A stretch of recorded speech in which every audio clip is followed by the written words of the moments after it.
Donde estuvieron bastante tensas las cosas, Sergio, fue ayer por la tarde, la reunión que ya nos anticipaban tempranito que se iba a dar en el seno de la discusión de la Unión Cívica Radical, con estos 5 diputados un poco en el ojo de la tormenta y la decisión de una suspensión, al menos provisoria, mientras se evalúa la situación en el Comité de Ética.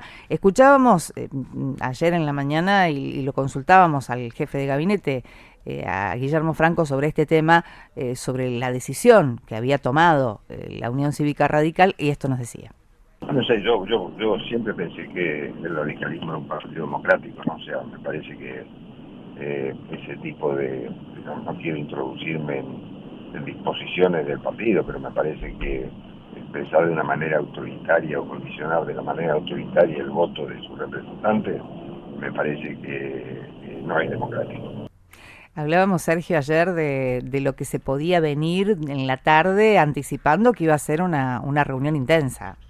Un debate muy interesante, pero porque por un lado está cuestiones históricas de radicalismo, ¿no? Recordemos Leandro Alem, esa idea de que se rompa pero no se doble un partido de doctrina, y por otro, bueno, la idea de la gobernabilidad, de la ética, de la responsabilidad, que sobre todo durante la presidencia de Alfonsín se instaló en debates así bien difíciles, como la ley de obediencia de vida, punto Claro. final, etcétera. Así que, bueno, eso de alguna manera se puso manifiesto estos días con la tensión que derivó en el rechazo del Congreso, de la posibilidad del presidente de evitar el rechazo del Congreso del DNU, recordemos, el veto a la fórmula de la jubilación. Claro, ¿no? tema también, por eso decíamos, muy sensible, al que se le suma ahora el que está en discusión, que tiene que ver con el financiamiento universitario. Estamos hablando de temas y de conceptos que son nodales. Ayer pudimos dialogar también con el diputado radical, con Luis Picat, uno de los aludidos precisamente de estos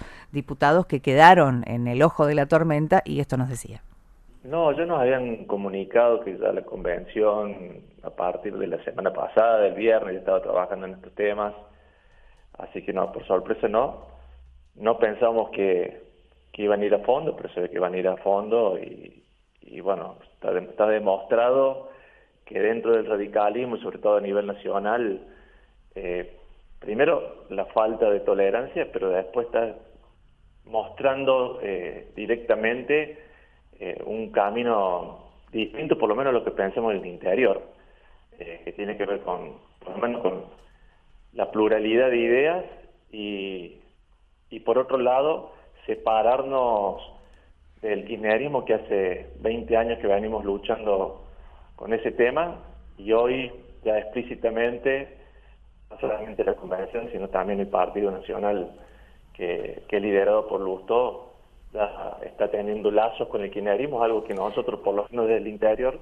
hace mucho. Fuerte la declaración de Picat en este sentido. Bueno, a ver, para preguntar así directamente, ¿qué pasa? ¿Cuál es el futuro? ¿Qué pasa con estos diputados disidentes? ¿Qué pasa con el bloque?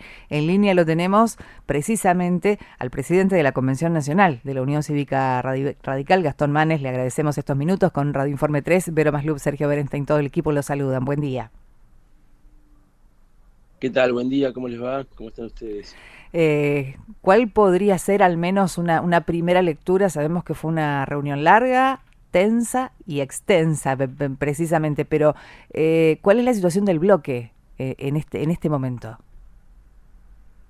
Bueno, mira, el bloque sé que se reunió ayer, yo no soy diputado, con lo cual no estuve presente, sé que obviamente quedaron en evidencia las diferencias de criterio que hay, que ya vienen de antes, pero que ahora el radicalismo está en un gran debate interno sobre el rol que debe ocupar un partido como el radicalismo en esta situación coyuntural. Pero déjame decir algo que escuché recién, que no lo había escuchado, del diputado Picat. El diputado Picat hace un reduccionismo y cambia el orden de las cosas y dice cosas que no son correctas. Fíjense que él plantea que en tema del interior contra la capital o contra la AMBA, yo soy del interior, o sea que básicamente eso demuestra que lo que dijo es falso, no tiene ningún sentido. Esto no se trata de ser del interior o ser de la capital. Y dijo también que él viene luchando contra el kirchnerismo hace 20 años, cosa que yo también vengo haciendo, Y fíjense que, por ejemplo, Alfredo Cornejo, el gobernador de Mendoza, salió ayer a respaldarlo y es alguien que estuvo una gran parte de estos 20 años con el kirchnerismo. Y sin embargo nadie lo echó del partido y nada. Con lo cual se mezclan temas, se discute.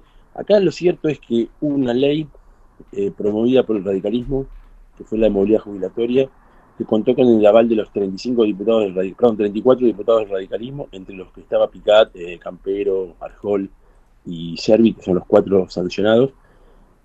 Y de la noche a la mañana se dieron vuelta y votaron en contra, luego agregando con un cotillón que para mí fue bochornoso, de sacarse una selfie con el presidente, riéndose de un tema tan delicado como es el tema del ingreso de los jubilados.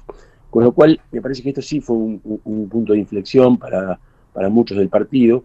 Y el partido nuestro tiene instituciones que obviamente pueden ser que estén de modelo o como quieran llamarle, pero tenemos una carta orgánica que yo me sumé a este partido para respetarla, para hacerla cumplir.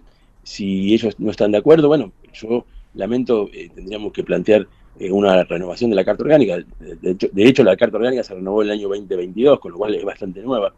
¿Qué quiero decir con esto? Que acá hay un debate de fondo ideológico y estamos en un partido institucional y quienes dicen defender las instituciones, cuando las instituciones no le favorecen, no las quieren respetar.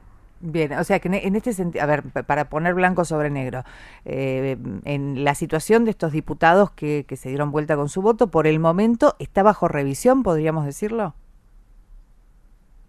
Bueno, nosotros, un tribunal nacional de ética, que es el que tiene que decidir esta cuestión, no nosotros, pero la Carta Orgánica nos faculta a la mesa directiva de la Convención, que es el máximo órgano del partido, a sancionar preventivamente, y como muestra también de lo grave que fue la situación, a los diputados, cosa que se hizo. No se hizo con todos, que cambiaron su voto, sino con 4 de 6, porque hubo 2 que se ausentaron, con lo cual desconocemos cuáles fueron las razones y no podemos, pero esto lo hicieron ostentosamente, se fueron a reunir con el presidente y demás, y ahora pretenden cambiar el orden de las cosas y decir que es por un tema del interior o la capital, o la nueva o la vieja política. Tampoco les cabe ese discurso, yo soy nuevo también en la política. O sea, eso muestra que cuando tienen esas falacias es que no tienen argumentos sólidos. Manes, lo saluda Sergio Berenstein. ¿Cómo estás, Gastón? Buen día, un placer. ¿Gastón? ¿Qué tal, Sergio? Un gusto verte. Abrazo grande. Sí. Gastón, ayer escuchamos un argumento que a mí me dejó pensando, ¿no? Que es esta idea de la gobernabilidad. Hay un conjunto de diputados del radicalismo y de otros bloques que sienten que a un presidente nuevo hay que darle presupuesto, hay que darle instrumentos para que pueda desarrollar su programa de gobierno. ¿Te merece esto una reflexión, digamos, concordante? ¿Crees que eso es cierto o hay que llevar las ideas a un punto que pueda ponerse en todo caso en juego la estabilidad política? Creo que el diseño institucional argentino, que vos lo conocés, establece un equilibrio de poderes y además establece justamente elecciones cada 2 años, que también es discutible, que se puede discutir, pero es lo que tenemos, para que no haya una mayoría circunstancial a imponer voluntad y después a los 2 años, a los 4 años cambiar de nuevo el sistema. Es justamente para el equilibrio. Entonces, el que debería primero... Ay, a ver, me parece que estamos teniendo... A ver, estamos teniendo algún inconveniente para la conexión. A ver si ahora, Gastón, nos escuchás y te podemos escuchar bien. Estamos tratando de recuperar la conexión, Sergio, para poder seguir el hilo de lo que nos estaba planteando Gastón Manes. Sí, yo creo que es un debate muy interesante, pero que nos hace reflexionar sobre el papel de los partidos, cuándo votamos, qué mandato le damos a nuestros representantes, y sobre todo esta puja muchas veces, ¿no? entre las ideas y las responsabilidades de gobernar, ¿no? Por supuesto, y además las responsabilidades, individuales, pero también ese vínculo, esa vinculación y la importancia, como vos marcabas, de los partidos. Lo hemos recuperado, Gastón Manes, te escuchamos. Bueno, sí, nos estaba diciendo esto del diseño institucional de Argentina, que establece que la gobernabilidad se da en el marco del juego y el equilibrio de poderes, y el que debería, en primer término, buscar la gobernabilidad debe ser el Poder Ejecutivo. Llamando ratas a los diputados, no creo que esté fomentando la gobernabilidad. Con lo cual, después acusar a los diputados que no coinciden con sus ideas, de que no votan una ley que les parece que está mal, decirle que no dan gobernabilidad es una canallada, sinceramente lo pienso. Entonces, recién ustedes pasaron un audio del jefe de gabinete, ¿cómo se llama? Franco, Sí. que dice, se mete a opinar sobre un tema que no conoce, porque él no conoce, yo creo que no conoce la Carta Orgánica del partido, ni lo que dice, con lo cual no puede opinar si somos autoritarios o no, si no conoce la institucionalidad de nuestro partido. Entonces, fíjense, el gobierno dice, contra la casta, Franco es funcionario hace 20 años, junto con Scioli, son parte del gobierno, entonces no es casta. Picard dice, es interior contra la capital, de los 12 miembros que votamos en la convención, en la mesa de la convención, creo que 11 son del interior. Con lo cual, es todo, digamos, argumentos falaces para confundir más a la gente. La verdad es que esto cansa un poco. Los que se dicen republicanos y defender las instituciones no lo están haciendo. Un diputado, una persona de bien, no puede votar de una manera, argumentar, como hizo el diputado Campero, miembro informante del bloque, el mes de junio, sobre las bondades de esta ley de movilidad jubilatoria, de que no generaba desequilibrio fiscal, y de la noche a la mañana ir a ver al presidente, cambiar su voto, y encima decir que lo que estamos equivocados somos los que decimos, lo que pensamos que eso es una incorrección política, que desgasta la política, que es de la vieja política, que separa más aún la gente de la política. Entonces, como yo escuchaba que decías vos, Sergio, recién, obviamente todo esto merece un debate más profundo, el rol de los partidos políticos, y si realmente tienen sentido o pretenden que sea una especie de patente de corso para que cualquiera haga lo que quiere. Ahora, Gastón, me pongo la abogado del diablo simplemente para alimentar el debate, ¿no? Un radical, ¿no? Del interior que votó la fórmula Bullrich-Petri, ¿verdad?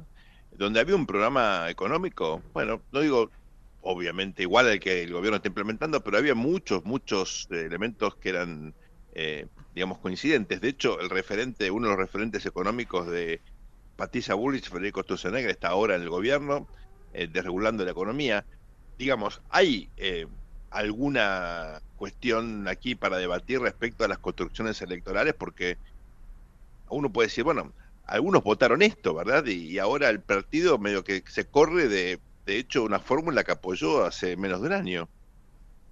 Bueno, sí, hubo un sector del partido que, como bien decís vos, que apoyó la fórmula de Bullrich. No es mi caso, pero justamente nosotros advertimos que si no había una fórmula radical, Juntos por el Cambio corría el riesgo de salir tercero, cosa que pasó finalmente contra todos los pronósticos de las encuestas. Eso muestra que las voces todas las voces tienen que ser escuchadas, y justamente quizás por eso también redoblamos la apuesta ahora en términos de hacer valer nuestra voz, porque la verdad que yo escucho a los militantes, yo recorro el país, hablo, tengo redes sociales y tengo también en mi teléfono que desde que pasó esto no dejó de sonar, y de recibir mensajes de todo el país de los militantes que dijeron, bueno, basta de que el radicalismo sea una especie de sello para que acompañara a distintas fórmulas de distintas provincias y que se pueda usar como mecanismo de negociación. Hoy el radicalismo tiene que ser un partido de poder o no ser nada. Gastón Manes, le agradecemos muchísimo estos minutos con Radio Informe 3. Muchas gracias a ustedes y que tengan un buen día. Presidente de la Convención Nacional de la Unión Cívica Radical, uno de los temas candentes, Sergio, que están marcados en agenda. Totalmente, y yo creo que vale la pena acá escuchar todas las voces, ¿no? Ayer lo escuchamos a Picat y ahora tenemos la oportunidad de escuchar al presidente de la Convención Radical. Cuando uno justamente no tiene la oportunidad de escuchar todas estas voces, se queda perplejo, porque la verdad que todos tienen un poquito de razón.